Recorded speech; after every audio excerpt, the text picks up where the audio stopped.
নির্বাচনে আমরা কখনোই আমি বিগত দিনে যে নির্বাচনটা করে এসেছিলাম এটা নিয়েই কিন্তু আমার একটা চ্যালেঞ্জ ছিল। তো এটা নিয়ে যদি আমার কমপ্লেনটা ছিল, যেটা চ্যালেঞ্জটা ছিল, আমি কিন্তু তারপরে কিন্তু আমি এই কাজটা কখনো করিনি।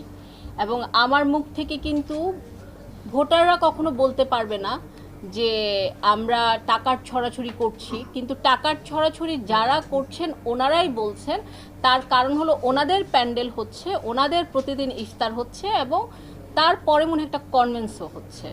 তো টাকাটা যারা দিচ্ছেন ওনারাই মুখ দিয়ে বলে দিচ্ছে, আমি দিচ্ছি না, আমি বলছিও না।